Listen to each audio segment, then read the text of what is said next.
Noticeable share आजकल चर्चाओं में है वो यस बैंक है। एक तो परसेंटेज गेन इसने दिया और साथ ही एक एसएमबीसी के साथ जो डील हुई है ये भी अपने आप में एक इम्पॉर्टेंट चीज़ है।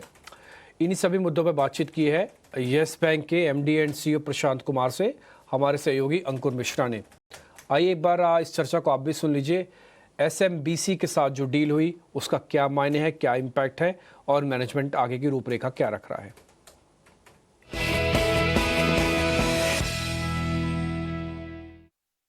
काफी दिनों से सवाल हो रहे थे कि यस बैंक में एसबीआई अपना स्टेक कब बेचेगा। क्वार्टर दर क्वार्टर हम भी पूछते थे। फाइनली एसएमबीसी 20% हिस्सा खरीदने वाला है यस बैंक में। ये डील अनाउंस तो हो गई है लेकिन कंप्लीट होगी रेगुलेटरी कंप्लायंस के बाद। इस डील पर पूरी तरीके से बातचीत करने के लिए हमारे साथ हैं MD and CEO Prashant Kumar. Mister Kumar, आपका बहुत बहुत स्वागत है 18 आवर्स स्वदेश में। सबसे पहले तो बधाई डील के घोषणा पर। अब हमारे दर्शकों को बताइए कि अब ये पूरी कब होगी। अंकुर, जैसे आप कह रहे हैं ये डील अनाउंस हो चुकी है। अब इसमें मेजर 2 अप्रूवल की जरूरत होती है, एक रिजर्व बैंक ऑफ इंडिया और एक Competition Commission of India. Normally it takes 4 to 5 months। तो हमें पूरी उम्मीद है कि ये जो डील है ये जो हमारा सेकेंड क्वार्टर है सितंबर उसके अंदर इसके अप्रूवल्स आ जाएंगे। तो सेकेंड क्वार्टर तक ये डील पूरी होगी। एक जो शेयर होल्डर्स का सवाल हम अलग रखते हैं लेकिन एक डिपॉजिटर्स का सवाल अभी बहुत जरूरी है क्योंकि जो इंटरेस्ट रेट है वो नीचे गिर रहा है। अब डिपॉजिटर्स को चाहिए ये कि उनको डिपॉजिट्स का अच्छा प्राइसिंग मिले और लोन सस्ता मिले। ये मैं जानता हूं बैंकिंग सेक्टर में पूरी प्रॉब्लम है, लेकिन यहां पर ओवरऑल मैं बिजनेस की बात करूं, आपका बड़ा ध्यान रहा है डिपॉजिटर्स को लेके, लेकिन कुछ दिनों से आपने रेट भी कम किए हैं। आगे जाकर यस बैंक से क्या उम्मीद करनी चाहिए? देखिए, हम अपने डिपॉजिटर का जो ध्यान रखना चाहते हैं वो खाली इसलिए नहीं कि हम ज्यादा रेट ऑफ इंटरेस्ट दें जी, हमारी सर्विस की क्वालिटी हमारे डिपॉजिटर को किस तरह मिले। तो मेरा हमेशा ये विश्वास रहा है कि किसी भी बैंक के लिए अगर हमें अपने डिपॉजिटर्स का ट्रस्ट और कॉन्फिडेंस जीतना है तो वो खाली रेट ऑफ इंटरेस्ट से नहीं आता। अगर आपकी सर्विस क्वालिटी अच्छी होती है तो डिपॉजिटर आपके पास जरूर आएंगे। पिछले 5 साल में ऐसा नहीं है कि हमारे खाली हमने ज़्यादा रेट ऑफ इंटरेस्ट रखे। जैसे अगर आप देखें तो पिछले 18 महीने में हमारी कॉस्ट ऑफ डिपॉजिट सेम रही है, जबकि सारे बैंकों की कॉस्ट ऑफ डिपॉजिट बढ़ी है। पर हमारा पूरा फोकस रहा है अपनी सर्विस क्वालिटी पे। तो आगे आने वाले समय में भी हमें चाहेंगे कि यस बैंक एक अपना ऐसा स्थान बनाए जहां पर हमारे डिपॉजिटर्स को लगे कि इससे बढ़िया बैंक कस्टमर सर्विस के लिए नहीं हो सकता। लेकिन एक अच्छी खबर आपने खासकर शेयर धारकों को जरूर दी है। वहां पर ये डील चूंकि अब अनाउंस हो गया है, स्टॉक्स में भी तेजी हुई है, लेकिन एक सवाल यहां पर जो सबके मन में आ रहा है कि यस बैंक में क्या चेंज होने वाला है। जो पैसा मिलेगा वो तो शेयर होल्डर्स को मिल रहा है, एसबीआई को पैसा मिल गया, एचडीएफसी बैंक को पैसा मिल गया, यस बैंक को क्या मिला? देखिए, यस बैंक को जो मिला उसके अंदर आप देखें कि एसएमबीसी जापान का दूसरा सबसे बड़ा बैंक है जी। वर्ल्ड के अंदर भी इनका 15वां नंबर आता है। इनकी 56 कंट्रीज में प्रेजेंस है। इनके 2 नॉमिनी डायरेक्टर हमारे बोर्ड पर होंगे। तो इनकी जो ग्लोबल एक्सपर्टीज है और ये गवर्नेंस के लिए they are known as one of the best. तो इनके 2 नॉमिनी डायरेक्टर हमें काफी मदद करेंगे हमारी स्ट्रेटेजी फॉर्मुलेशन में और बैंक को आगे कैसे ले जाना है। दूसरी जो सबसे बड़ी बात है कि जो एक हमेशा क्वेश्चन था कि जब एसबीआई और दूसरे बैंकों की स्टेक तो उसे कौन लेगा जी, क्योंकि अगर वो कोई प्राइवेट इक्विटी आता है या कोई ऐसा आता है जिसके शॉर्ट टर्म ऑब्जेक्टिव होते हैं तो इसका मतलब लॉन्ग टर्म के लिए बैंक पे हमेशा क्वेश्चन मार्क है। इस 20% डील के साथ ये बहुत क्लियर हो गया है कि एक बहुत बड़ा स्ट्रेटेजिक इन्वेस्टर बैंक में आया है जो एक बहुत लॉन्ग टर्म व्यू के हिसाब से बैंक को देखेगा, बैंक के बिल्डअप में अपनी पूरी मदद करेगा और बैंक को जब भी कैपिटल की जरूरत होगी वो हमारे साथ खड़ा है। यहां पर 20% की डील जरूर अनाउंस हुई है, लेकिन क्या आपकी जो बातचीत हुई थी एसएमबीसी में वहां पे चेष्टा जाहिर हुई थी कि 26% से ऊपर भी जाया जाए? क्योंकि एक बार तो हम लोग 51% की भी बातें कर रहे थे।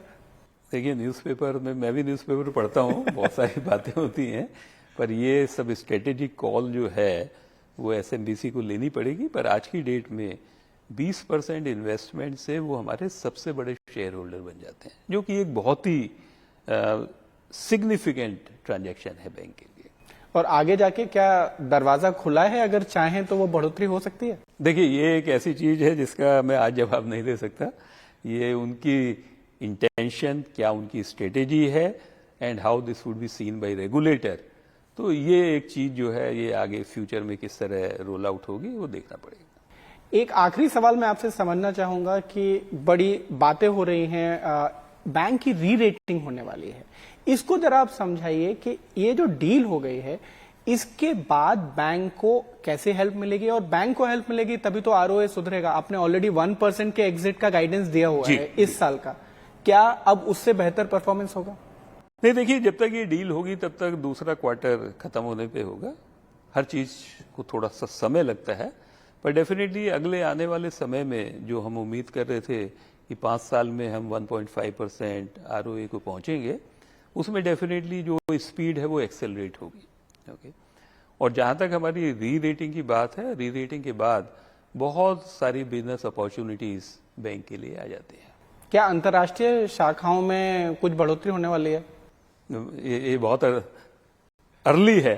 ओके। पहले हम अपनी पोजीशन, भारत का जो बैंकिंग स्पेस है जो कि बहुत ही स्ट्रांग बैंकिंग स्पेस है, उसके अंदर हम अपनी पोजीशन बढ़ाना चाहेंगे, और इसके बाद ये एक फ्यूचरिस्टिक थिंग है कि हम उसको कैसे देखें। चलिए, आखिरी सवाल मैं आपसे पूछ लेता हूं, जो सारे शेयर धारक वेट करते हैं पूरे साल, वो है डिविडेंड का। अब उनको बड़ा उम्मीद लग रही है कि इस बैंक से तो कुछ अब मिलने वाला है, अब तो डील भी हो गई है, क्या वो उम्मीद लगानी चाहिए? देखिए, उम्मीद रखने में तो कभी कोई खराबी नहीं होती, पर जरूर बैंक अपनी एक रिस्पॉन्सिबिलिटी समझता है कि जो शेयर होल्डर्स ने हमारा इस जर्नी में पूरा साथ दिया है, जो बैंक के साथ हमेशा जुड़े रहे हैं, तो बैंक की ये रिस्पॉन्सिबिलिटी है कि उन शेयर होल्डर्स को उसका रिटर्न मिलना चाहिए। हम इसी दिशा में पूरी तरह काम कर रहे हैं, पर आपका जो स्पेसिफिक क्वेश्चन डिविडेंड का है उसका मैं ये जवाब नहीं दे सकता। पर एक जरूर मैं अपने शेयर होल्डर्स को बताना चाहूंगा कि पूरा बैंक अपनी तरफ से पूरी तरह से ये काम कर रहा है, और ये डील भी उसका एक हिस्सा है जिसके अंदर हम अपनी बेस्ट परफॉर्मेंस दें और हमारे जितने भी स्टेक होल्डर्स हैं उनको सबको इसका लाभ मिले। चलिए, बहुत बहुत शुक्रिया हमसे बात करने के लिए, और एक बार फिर से आपको बहुत बहुत बधाई ये बड़ी डील को पूरा करने के लिए। बहुत बहुत धन्यवाद अंकुर, थैंक यू।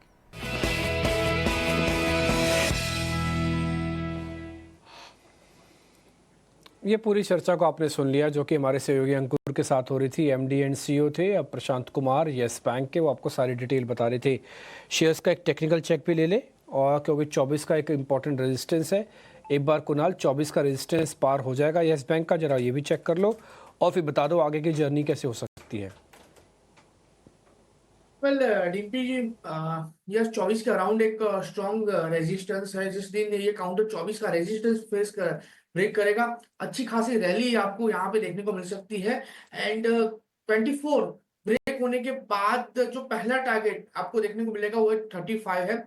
एंड 35 के बाद वन वे रैली में डिम्पी जी ये स्टॉक आपको और भी ऊपर के लेवल में 47-48 तक के लेवल दिखाने के लिए रेडी है। वीकली चार्ट में भी ये ब्रेकआउट के बहुत सारे मायने हैं, क्योंकि अगर ये लेवल ब्रेक होते हैं तो काफी अच्छी रैली ये स्टॉक आने वाले दिनों में दिखाने के लिए रेडी हो जाएगा। सो फिलहाल नई खरीदारी करके चलने की सलाह तो बिल्कुल नहीं है, लेकिन अगर पोजीशन है तो होल्ड करके चलने की सलाह रहेगी। पॉइंट टेकन है आपका, बहुत बहुत शुक्रिया अभी कार्यक्रम में जुड़ने के लिए। आपने हमको अच्छे से गाइड किया इस बार फिर से, बहुत बहुत शुक्रिया उसके लिए भी, थैंक यू वेरी मच।